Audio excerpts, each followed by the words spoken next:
Recuerdo que cuando era muy niño, mi madre me enseñó a no recibir dulces ni comidas de personas extrañas, desconocidas. Al mismo tiempo, también me enseñó a rechazar cualquier tipo de invitación, a ir con ellas. Y en lo posible, ni siquiera hablarles a los desconocidos. Cuando era muy niño, 3, 4, 5 años. Ahora, hoy día yo creo que ciertamente no todos los extraños, no todos los desconocidos querrían hacerme mal, pero en realidad lo que mi madre procuraba o lo que mi madre era precavida y protectora. Eso es lo que ella buscaba, protegerme. Y a mí como niño lo que me tocaba era hacer caso, obedecer. Obedecer. En la Biblia hay mucha sabiduría cuando se exhorta a la obediencia. Porque el no hacerlo, el ser desobedientes, lleva al desorden, al caos, al sufrimiento. Esto es lo que vemos en la historia del pueblo de Israel, del pueblo antiguo de Israel, y también es lo que vemos en una casa cuando los hijos no obedecen a los padres, cuando son desobedientes. Entonces, el propósito de la obediencia parece, o en realidad no está relacionado con la sumisión a algún sistema autoritario que coarta, que subyuga, que esclaviza, en general o dentro de la casa. Más bien busca ser un factor o un medio de protección, como una lámpara que nos guía en medio de la oscuridad, o como una alarma que advierte el peligro que hay en el camino. Dicho así, la obediencia está en función de una meta. La obediencia está para que te vaya bien.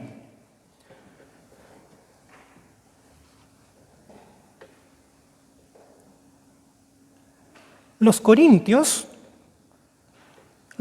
tenían muchos problemas.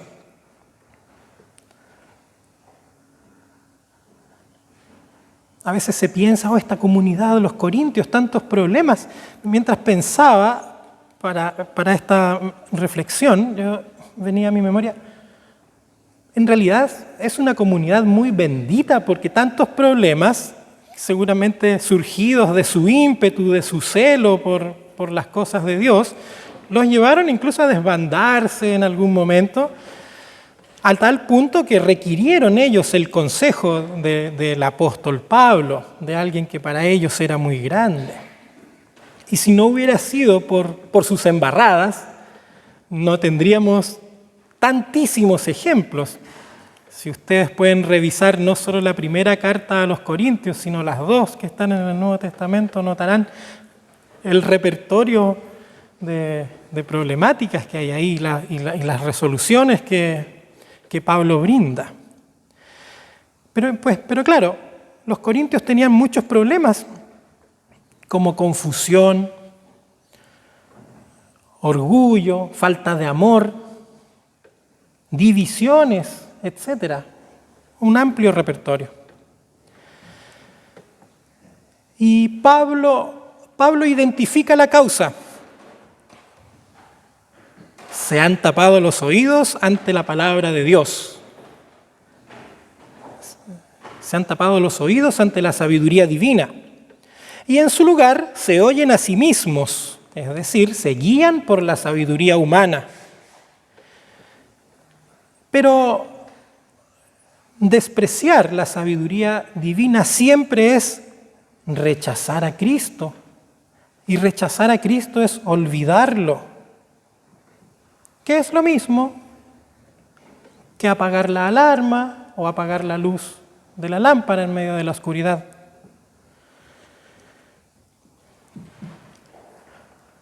¿Cuán protegido o vulnerable estará un niño a quien no se le enseña cómo reaccionar frente a un desconocido? ¿Cuán protegido o vulnerable estará el niño que recibe dulces de cualquiera? ¿Podrá el niño enseñarse a sí mismo o intuir lo que es bueno para él a los 3, 4, 5 años?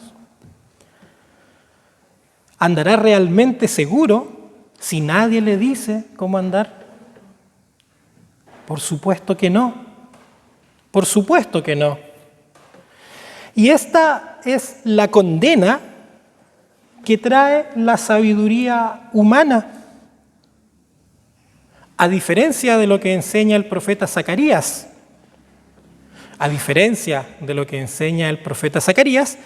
la sabiduría del mundo nos sumerge en una vida de espadas y ejércitos. La sabiduría del mundo es fría, juzga, hace daño, violenta, divide. La sabiduría del mundo es todo lo contrario a la verdad de Dios. Y en todo momento se enfrenta y se resiste a los propósitos de esta. Es verdad, la sabiduría del mundo mata. De hecho, mató a Jesús.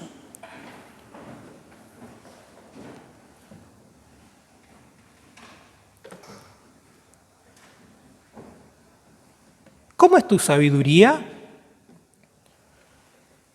¿Cómo obras tú en tu trabajo, en tu familia? ¿Eres violento, egocéntrico, envidioso, despreocupado por los demás? ¿Eres perdonador, tolerante, amoroso? ¿Lloras con los que lloran?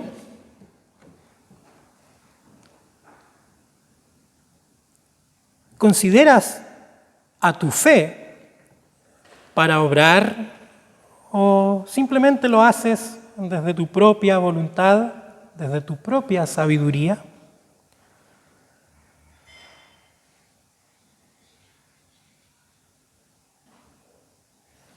Yo muchas veces actúo fatuamente, la verdad,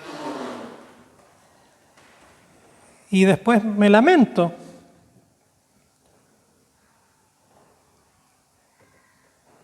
Esto ocurre cuando el Espíritu de Dios no vive en nosotros,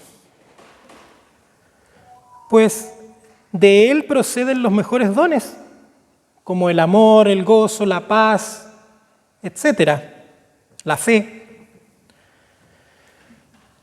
Pues bien, una de las tareas principales del Espíritu Santo es justamente revertir este modo de vida, modo de vivir la vida fatuo.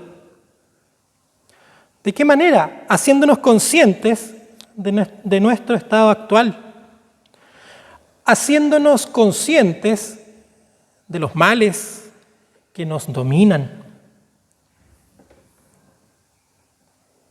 Tú sabes bien cuáles son esos males. Yo también sé lo que me hace obrar tontamente. Pero el Espíritu puede hacernos aún más conscientes de ellos y llevarnos a reaccionar contra ellos. Por eso es urgente que el Espíritu Santo habite en nosotros. ¿Para qué?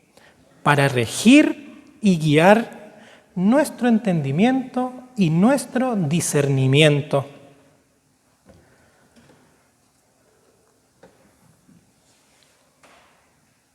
Hermanos y hermanas,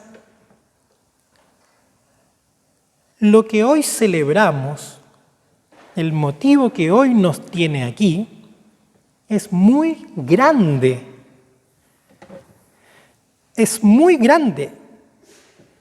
Pentecostés es la fiesta de la gratitud por la presencia del Espíritu Santo en medio de sus hijos e hijas, por el cumplimiento tal vez de una de las mayores promesas de Cristo mismo: no los voy a dejar solos, no los voy a dejar solos, voy a permanecer con ustedes y por eso ustedes deben permanecer conmigo. Eso es lo que hoy nos tiene aquí. El regalo sublime, la herencia de Cristo.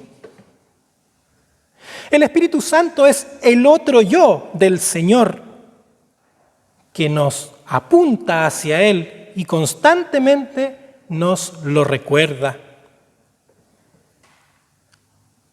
Porque delante dijimos que desoírlo es olvidarlo y el Espíritu viene y nos lo recuerda. Y no solo eso, quiere reconfigurar nuestra mente para que sea la misma mente de Él, la mente de Cristo. Pero entre paréntesis una advertencia. Cuando hablamos del espíritu, de lo espiritual, del ser humano espiritual, no se trata de despreciar lo humano, en ningún caso. Se trata de transformarlo, de perfeccionarlo y de santificarlo. Se trata de borrar el viejo yo y dibujarlo nuevamente, de rellenarnos de la humanidad a imagen y semejanza de Dios, perdida en el mal. Imagen y semejanza que Dios siempre ha querido que reflejemos. No, hermanos y hermanas, no se trata de despreciar lo humano. De hecho, Cristo mismo fue hombre. Y en Él está la clave. En Él está la clave. Nuestra transformación apunta hacia Él. Apunta hacia Él, en quien la violencia, el juicio, el egoísmo, la envidia y un sinfín de males se vuelven amor, misericordia, perdón. Se vuelven poner la otra mejilla. Se vuelven no responder mal por mal. Se vuelven bendición en lugar de la maldición. Se vuelven inclusión donde está la discriminación y reemplaza la soledad por el acompañamiento incondicional. En resumen, es donde el reinado de la muerte se transforma en el reino de la vida.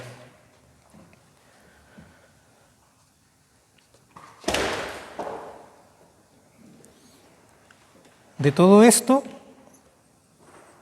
deriva una gran misión y un gran desafío para todos nosotros.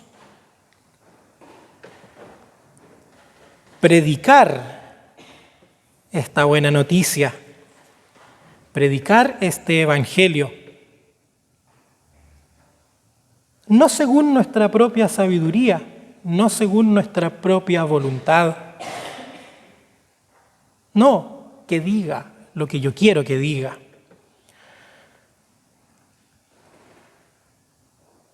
No inspirada según el espíritu del mundo, sino predicar esta buena noticia, este evangelio, según el Espíritu de Cristo, conforme a su mente. que todo parta de Él y se centre en Él.